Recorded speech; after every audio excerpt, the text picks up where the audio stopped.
Hey everybody, it's Toddzilla. I'm here at the Purple House of Funk, and today we're going to demonstrate the Universal Audio Aux.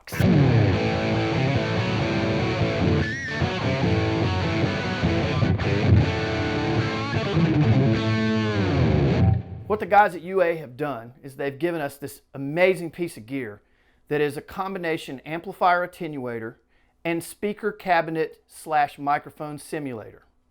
Through the software, you can go directly into your DAW and you can record all these classic setups with things like 412s with greenback speakers, with a 57 on the cabinet up close, a 414 backed away, condenser mics in the room to give you that room ambient sound. They've loaded this thing with really good simulations of these very classic setups for guitar players. First of all, let me show you what I got going on with the rig here. I've got my old trusty JCM 800 Marshall, probably sometime early 80s. Love how it sounds. It's just straight ahead Marshall, turn it on, make some noise. It do what it do. It's also going through a 1967 Marshall old vintage 100 cabinet. It's got vintage Celestian vintage creambacks in it. This thing's a Haas. I call it Bertha because it's heavy as lead, but you know, it does what it does. It's a Marshall. It sounds the way it sounds.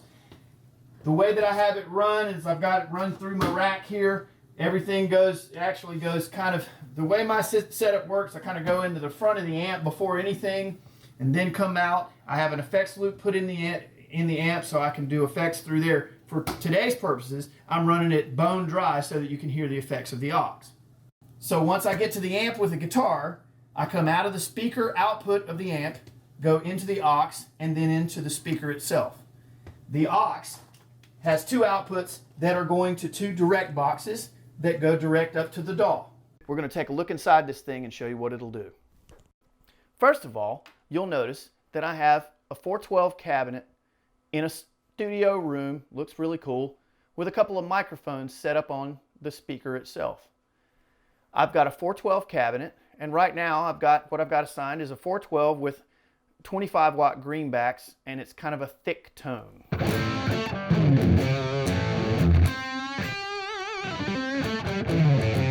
Now remember, that is my JCM 800 Marshall in the basement that's feeding this thing. So everything that I do on my amplifier, if I change the tones of the amp, the aux actually picks up what my amp is doing. Unlike some of the other modelers that are out there that take a snapshot and then you have that tone to work with, but if you need to change something on the tone, like let's say you want to take a little mid-range out or you want to add a little bit of bass, the problem is in that scenario you almost have to take another snapshot in order to get that tone. With this, my amplifier is actually my amplifier, so any characteristics, whether it's an old Fender, whether it's a Marshall, whether it's a Rivera, any of those kinds of things, it doesn't matter what it is. Whatever you're putting it into it is what it's going to sound like. So right now I'm modeling my amplifier that I have in the basement. My speaker cabinet, it's a 412, it's got old creambacks in it, but for this purpose we're doing greenback 25s with a 57 on it, real close to the speaker. Okay, and for fun purposes, you can hear this. This is the same setup with just the amp and microphones. So I've got that tone going on. That's actual mics and a speaker. But what I've done here is I've modeled that same kind of thing. And you'll notice it has a little bit more punch and a little bit more presence. But that's actually almost like an upfront kind of tone that's going to cut through a mix a little bit. It doesn't sound fizzy. It doesn't sound nasally. You know, if anything, it's kind of a little bit more responsive. But it still sounds like my amplifier. That's what turned me on with this thing. Okay, so I've got a 57. And I can change my microphone around if I want to. I can go to a 421. Or I can put a ribbon mic on there. And you'll hear the subtle differences of this thing every time that I change the microphone. Here's a 67 condenser, a lot brighter, kind of a little bit more open. 414 condenser, classic tone. But for my purposes right now, I want to go back to the 57. Good old crunchy Marshall tone right there. Now I can change. What I've got here is I've actually got EQ on that 57, on that in particular, that one channel. So I can change the EQ here of just that microphone. So I want to put a little bit more crunch in that sucker. There. So I can manipulate that. Now, the cool thing is I can pan that.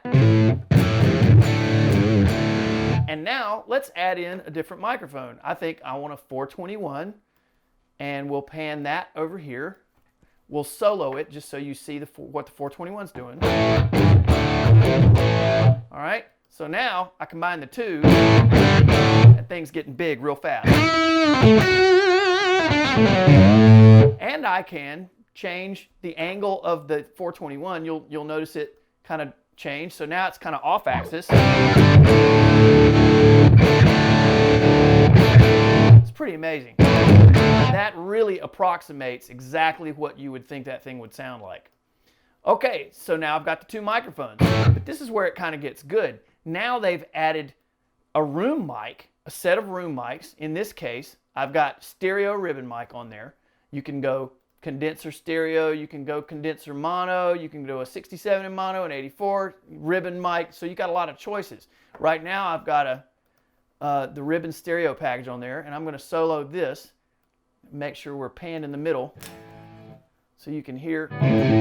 That sounds like a room mic. Now if I add that in to what I'm doing, the other two mics,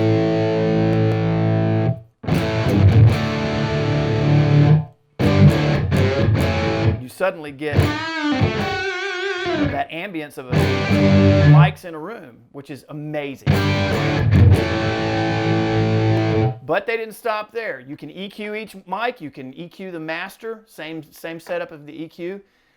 You've got an 1176 compressor, the UA standby. I can add that in.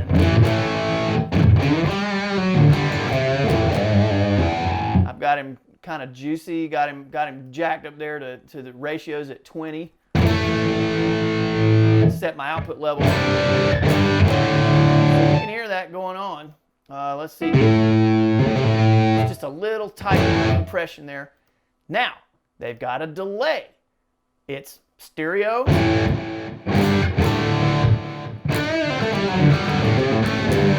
can set the time for whatever you want it to be. This thing's amazing. It just blows me away. And the best part to me is, we'll take the delay off for a second. They've got a plate reverb, that's the UA standby plate reverb that's in a lot of their DAWs. And get this thing. This thing makes this sound amazing. You can just pull that in there and listen to how 3D that is.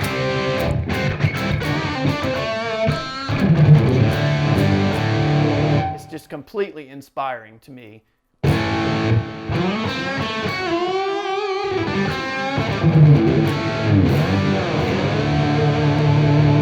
Now, the cool thing about that is, okay, so here I am, and I'm decided, okay, that sounds great, but what if I just change the cabinet? Let's go to a 410 basement sound. Now it all of a sudden has that characteristic of what you'd expect out of one of those kind of amps. 212 Alnico 50. But the whole time, it sounds like my Marshall amp going through these cabinets, which is just mind-boggling. 212 boutique. It's kind of like a dome. Now here I am in a 212 Vox. And you've got that characteristic. It's a little bit tighter. It's a black face, kind of. It's going to have the real tight speakers. 212, like a twin in, Vibrolux. So now we're getting into smaller cabinets, 112. And it's just really amazing. Blackface Deluxe. That just sounds like my Marshall going through a Blackface 112 Deluxe cabinet. Blue 15 Alnico 112. Greenback 125. Blue Alnico Jensen. It's like a Jensen speaker. So if I go to kind of a little bit, kind of more clean tones, and it reacts, you notice I pull my volume level down on my guitar, and it does what the amp does. Whatever the amp's going to do, that's going to come through this thing. And then a 112 champ. So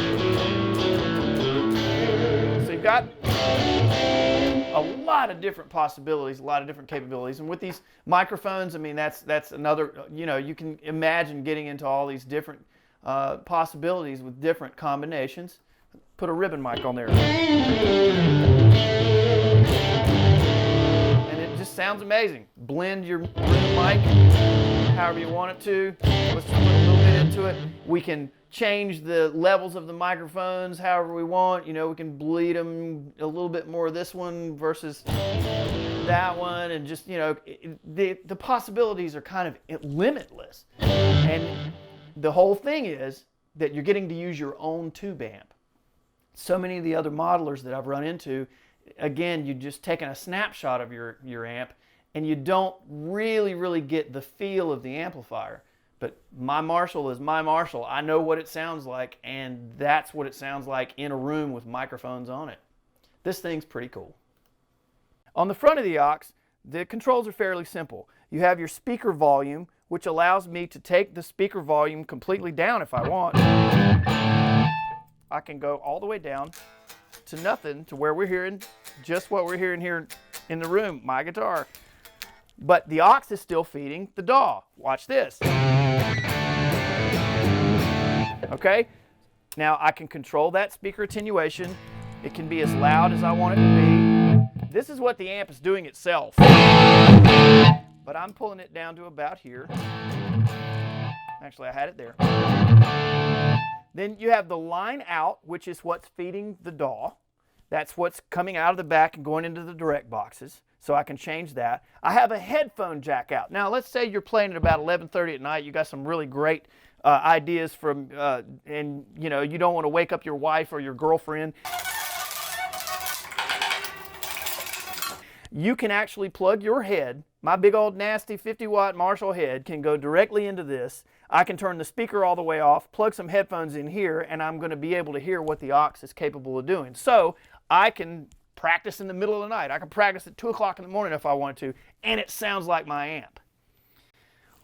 You also have a couple more. The other thing here is, this is what's amazing, and we'll notice if you pull up the picture of the DAW again, of the aux, you'll notice that I can control the amount of room mic from the face plate.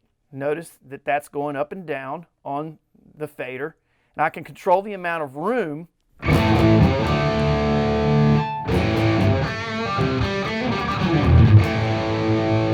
now. The whole point behind that is that not only can you use this as a recording tool, you can use this thing live. This thing feeds the front of house. He's actually getting the feed from the aux rather than microphones on your amp, so you don't have any bleed from the other instruments. You have a really amazing sound going to the PA. You can control the amount of room noise that he's getting.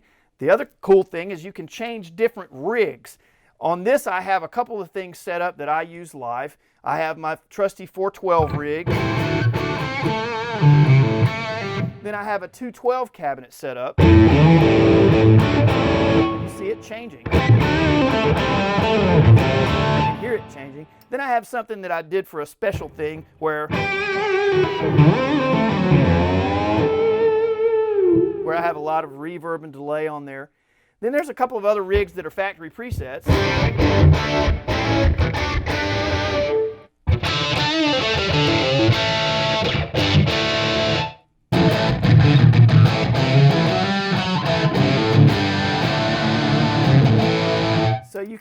actually in real time, without having to use the iPad or without having to use a computer, you can control what the aux is putting out. So you can actually switch that to different rigs while you're playing live, and the front of house guy is going to hear that. Now, your amp is going to be your amp, so if you're using your speaker cabinet as your monitor, your setup on stage, it's not going to sound any different unless you're hearing it coming through the monitors and he's feeding you back the return from the aux.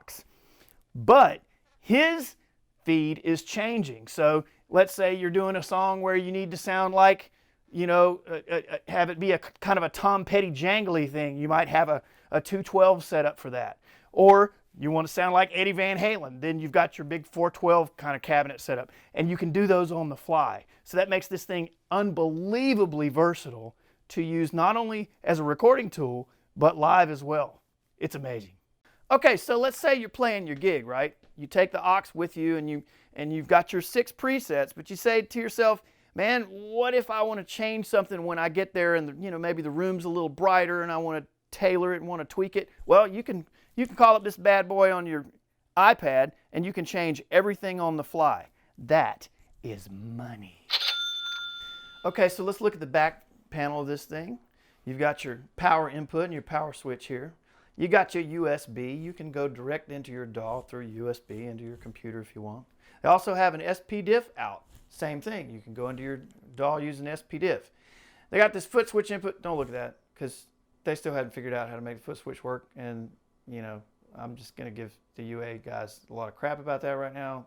Why did you put a foot switch there? Well, they're planning for the future. You got to give them some credit. They did do a really cool thing, and you notice they've also got everything written upside down. That's when you're looking over it and it's sitting on top of your amp. You can read it and you can see what everything is, so you don't have to, it's cool. They thought of that. They just didn't think of this yet. So you also have your speaker output, and this from the amplifier comes into here. Then you go to your speaker here. You've got, check that out, you've got switchable impedance ratings, so you can use it on your old Fender at 4 ohms. You can use it on your big Laney or Randall at 16 ohms, and you can use good old 8 ohms for anything else you need. 150 watt maximum amp, so you can't use some 300 watt beast into this thing. You shouldn't be using that anyway because nobody lets you play that loud anymore. So then these line outs, that's your monitor and your line out. That's on the front. It says line out. That goes to your DAW with 1/4 inch outputs. You have the serial number that you're not allowed to look at. And this thing, again, they've set it up right. You can flip upside down and look at it if you want to, but it's pretty self-explanatory once you get back to the back of it. They pretty much thought of everything except for how to make a foot switch work. All right, so that's the Universal Audio aux. I'll be honest with you, I'm a jaded old dinosaur and it's made a believer out of me. This thing is amazing, not only for the recording side, live, it's just the whole package. If you're into tube amps, if you're into really great tone, this thing can really, really change things for you.